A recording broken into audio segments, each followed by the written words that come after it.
So many thanks for speaking to us at TT. Now let me first begin by talking about today also the first day we did see the parliament being adjourned now till to the Rajya Sabha. One of the crucial issues that the opposition is planning to raise this time around is on the 12,000 crore that has been swindled away by Nirav Modi from Punjab National Bank. How big really a concern is this, and will the opposition ask these pointed questions from the government as to how a scam of this nature really happened? Definitely, that is the purpose of giving notice for the suspension of the business of the day and discuss this issue. It is a very serious issue.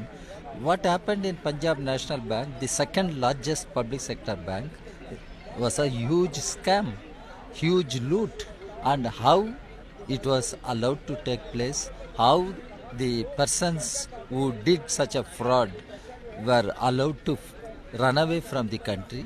Government of the day must own up some responsibility.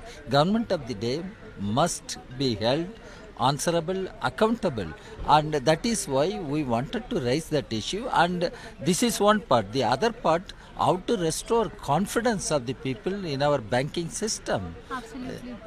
So after all, it is people's money. People go and deposit, and their deposits are being swindled like this. How it can be allowed? The government is also planning to bring and introduce the Fugitive Economic Offenders Bill, and this has happened after we've seen several cases like Vijay Mallya, now Nirav Modi. Do you think it's too little, too late, and will the opposition support the government in its endeavours now?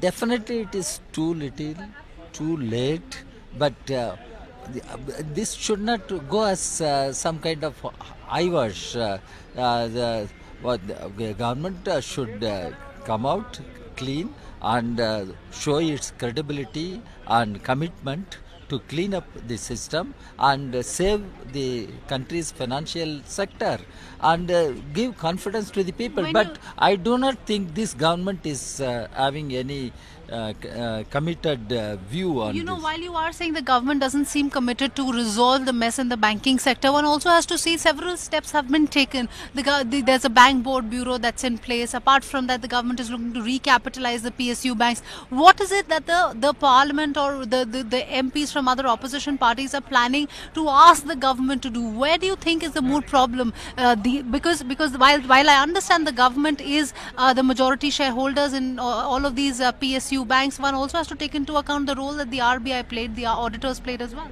Definitely, RBI is the apex bank of our country, central bank, and the public sector banks, there are board of governors. And how come government thinks they have been given absolute independence and government has no role in anything? Actually, in the past, we have witnessed several things.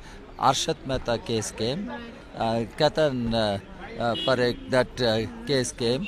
There were JPCs, and JPCs gave various recommendations.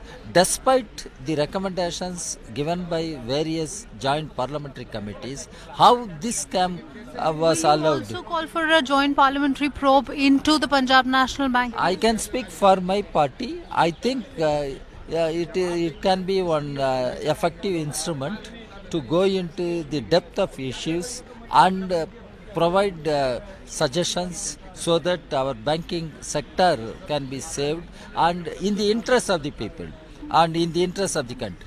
Do you think the government will find a favour in calling for a joint parliamentary probe into this matter?